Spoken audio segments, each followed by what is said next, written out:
Let us get started. Let us get started. So the topic that we are going to discuss is impulse response and this operator called as convolution. Okay, on this operator called as convolution. So the three things that we are going to do today in classes, we will see how any kind of deterministic signal can be represented in terms of shifted and scaled impulses. And next thing that we are going to say is, given that you already know a system's impulse response, what is an impulse response, by the way? You take a system, give an impulse as the input, whatever the output you get is called as the impulse response. If at all you give a step input to the system, whatever output you get is called as step response. Okay, so this is impulse response. Okay, now the second thing that we are going to do today is how, by knowing only the impulse response, how we can determine the output of the system to any kind of deterministic input. But there is a catch. These things, whatever we study today, are applicable only for linear time invariant systems. LTI stands for linear time invariant systems. In the process, we will also learn the convolution operator. I hope you remember in the first class we discussed about the operator, how there is this plus operator which does the sum, and there is this x this operator, multiply operator, which determines the product. Today what we will do is, if possible, we will see this particular convolution operator, which given the impulse lets us, given the impulse response, lets us determine the output. Okay, so let us continue. So here is a typical question at our disposal. So what has been asked here? So there is a fictitious, there is an input here. Say there is a system H. Okay, say there is a system H. Okay, there is a system H. Okay, whose impulse response we already know. See the notation here. Usually X of n stands for the input. X of t stands for input. Y of n stands for output. Y of t also stands for output. S of n and S of t, they usually stand for step input, step output. Okay, and H of n. Okay, so this H of n here, actually H represents the impulse response. Okay, it's a standard notation that we are going to follow throughout the textbook. Okay, H actually stands for impulse response. Small h stands for impulse response. Okay, so now here we are talking about impulse response. What does that actually mean, by the way? What does it mean that there is an impulse response H of n? Okay, you see the question here, it's a possibility. By the end of this class, we will be able to do this particular thing. Here, we have been told that we already know the impulse response, and we have been asked to determine the output of the system for this particular input, X of n. Okay, now let us see this particular impulse response. Is it a possibility that we can get this kind of strange impulse responses? Okay, let us go ahead and give it a try. Okay, so what does an impulse response mean, by the way? So this is the depiction. Okay, so if at all you give an impulse like this, what is an impulse, by the way? At 0 there is a 1. If at all I give it to the system is going to give me this particular long output. Okay, you can see input is there for only a short duration, right? That means only at 0 it is applied. But you can output, you can see it is there at 0, at 1, at 2, and at 3 with various kinds of amplitudes. Do you think that it's a possibility that such a thing is possible somewhere? Do you think such a thing is possible somewhere, that you apply the input for a very brief duration and you get such a long output? Have you come across such a situation anywhere? How does the doorbell of your house usually sound like? Doorbell of your house is actually, it's there for a very brief duration, right? It's a ding dong, right? It's a input applied for a very brief duration. But then what's going to happen? You apply that input and your mother is, or your brother, somebody is going to come and he's going to open the door, right? Such a long process is going to occur. Your TV remote switch, you can see, it is an input applied for a very short duration. But then what happens? The TV starts, right? So inputs applied for a very brief duration can do a given outputs which may persist for longer duration. It's a possibility. Okay, this is a possibility. Once the charges build up across the capacitor, how much time does it take, by the way, for charges to build up across capacitor? Depends on R and C. I told you to assume R equal to 0. So within no time, the capacitor is going to charge. And then afterward, this particular 5 volt across the capacitor is going to stay forever, right?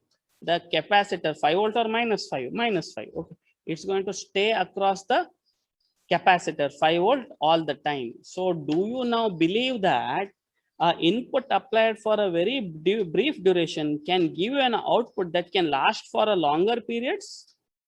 So this here is only an example where inputs applied for a brief duration can have an output which can last for longer periods. Okay.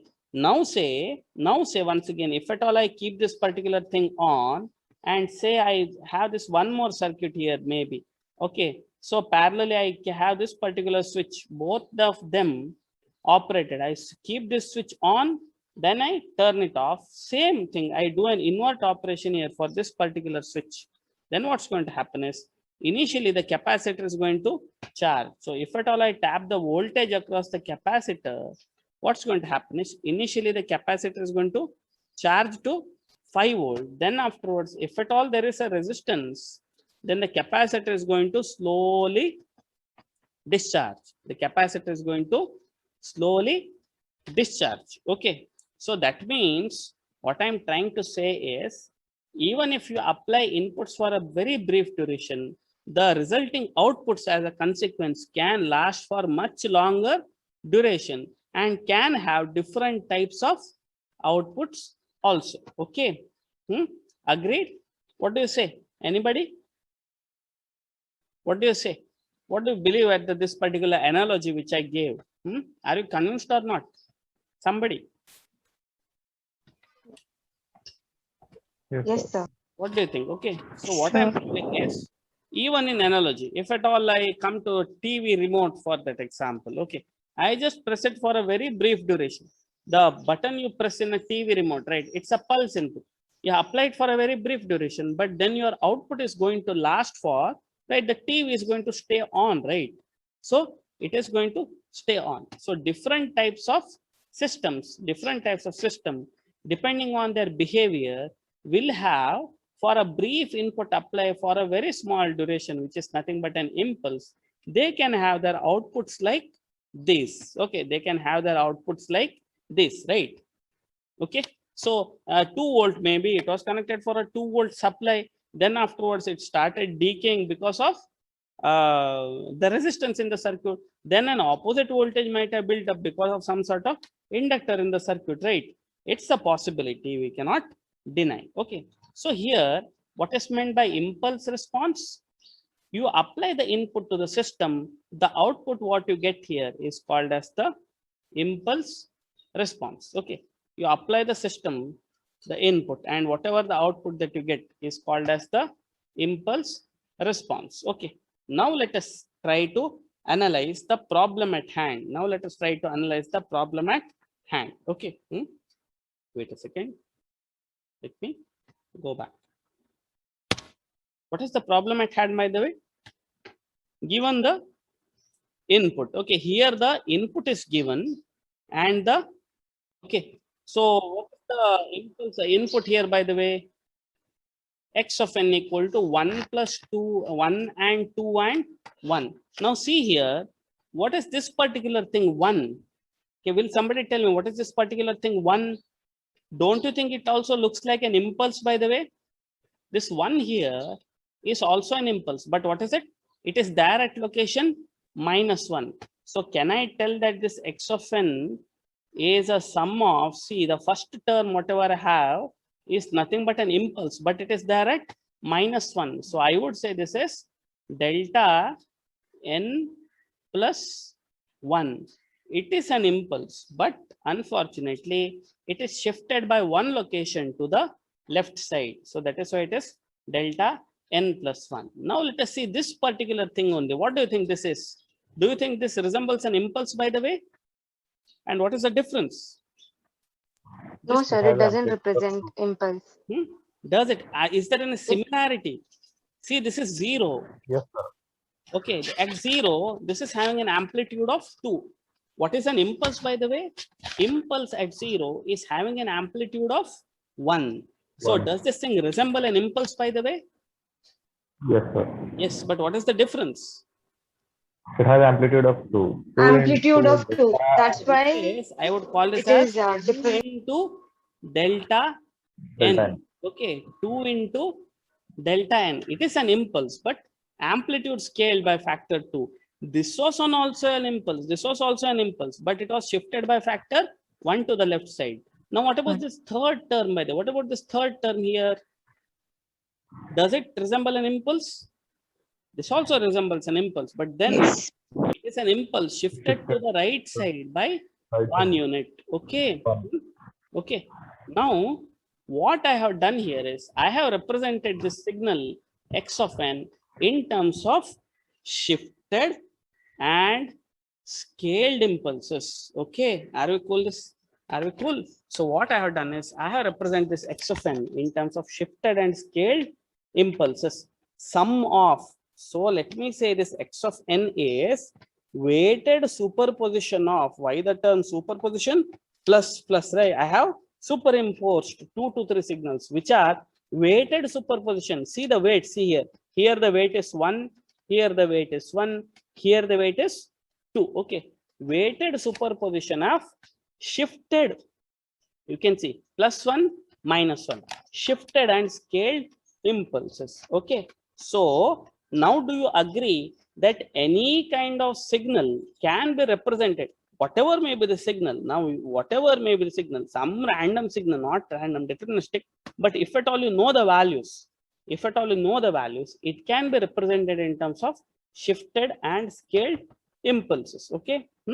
It can be represented in terms of shifted and scaled impulses. Okay. What can we do with it, by the way? What can we do with it? Now, remember that the linearity thing, by the way, remember that linearity. What did it say? A1 x1 of n plus A2 x2 of n, right? A1 x1 of n, if at all you give input as A1 x1 of n and A2 x2 of n plus A2 x2 of n, I shall get the output as A1 y1 of n and A2 y2 of n. Okay. Now let us keep that in mind and let us go to next slide. Let us keep that thing in mind and let us try to find the solution here. This is the impulse response. Fine. This is the impulse response. Fine. Now what we'll do is, we will try and find the output due to individual of these. Now see, what we will do is we'll try to find the output because of this, and because of this. I know for a delta n, this is my output. What I will do is now I will try to find output due to delta n plus 1. I will try to find output due to delta n minus 1, and also I will try to find output due to delta 2 into delta n. Okay. So how do I do it? Let us take this particular thing. Okay. Now, what is my assumption, by the way? I assume that this particular system H is linear and time invariant. Okay. The first assumption that I'm making is that my system H is linear and time invariant. So what does time invariance mean, by the way?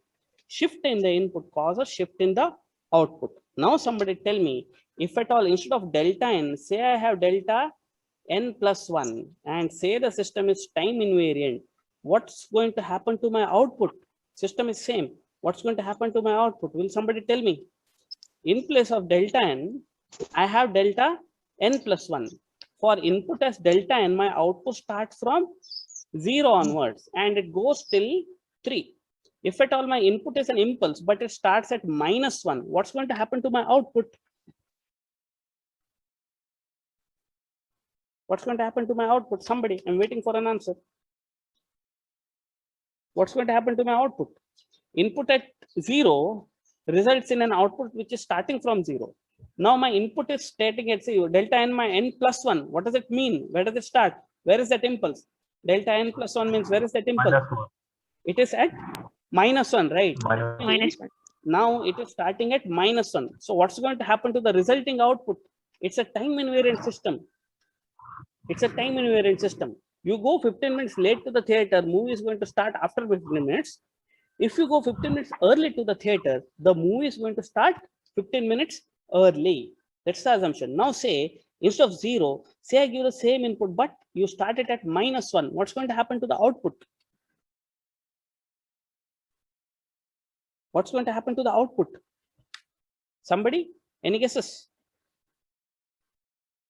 Somebody? Any guesses? It will remain the same. No. Input at 0 was resulting in output starting from 0. Now, since your input starts from -1, your output will also be dragged by 1 unit to the left side. Time invariance, right? You shift the input, output will also be shifted, right? You see here, input is shifted by 1 location to the left side. The output will also be shifted by 1 unit to the left side. Okay, because this is a time invariant system. Okay, are we cool? So this is a time invariant system. If at all in place of delta n minus plus 1, if at all I have delta n minus 1, can you guess what's going to happen? You start from 1.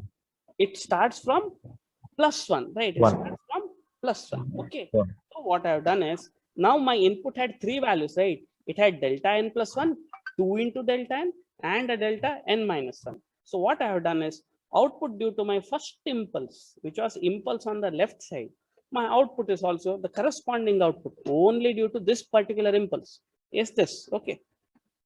Now let us see what's going to happen to the second thing. Now see here, what was my second input? It was also delta n, but it was scaled by factor 2, amplitude scaled by factor 2. So what's going to happen to the corresponding output here, by the way? The corresponding output is also going to scale by factor 2. Location is intact. This is also starting from 0 only, but every amplitude, you can see, every amplitude has been multiplied by factor 2. Okay, every amplitude has been multiplied by factor 2. Okay, now similarly, okay, yes or no, somebody getting following Yes, this sir. thing? Okay, Yes, sir. now on the same grounds, if at all I take, what is the next one, by the way? What is the next one? Delta n minus 1, right? Now N see, minus 1. so my input was 1 to 1, right? It was given as 1 to 1 with an arrow. Okay, so what I did was, I knew the impulse response, so I represented this entire input in terms of impulses only, the shifted and the scaled impulses. Okay, then shifted impulse results in an output, so shifted impulse resulted in shifted output, scaled impulse resulted in scaled output. Then afterwards, the linearity, what did the linearity say? A1 x1 of n plus A2 x2 of n plus A3 x of n, A3 x3 of n would give you A1 y1 of n plus A2 y2 of n plus A3 y3 of n, right? This is my time invariant. Okay, what is this particular thing? X of t minus t1, x of n minus n naught will give you y of n minus n naught, right? So this was a shifted input giving you shifted impulse response, scaled input giving you scaled impulse response. Then finally, what I did was superposition theorem, a1 x1 of n plus a2 x2 of n gave you a1 y1 of n plus a2 y2 of n plus a3 y3 of n. I added all these. See here, at -1, we had 2. Then afterwards, 1 plus 4 plus 0, 5. Then afterwards, 2 plus 1 plus 2, 5. 2 plus 1 plus -1 are 2. Then afterwards, -2 plus 1, -1, -1. Okay, got this particular thing. So this is my output for this particular input. And what was the one thing that I knew? I only knew the impulse response, and I could get this particular output. Are you convinced here, by the way? What did we use? We used Yes, the fact sir. that the system is time invariant, and also we use the fact that the system is linear. Okay, So time invariance was used here to shift the impulse response to the left side, shift the impulse response to the right side.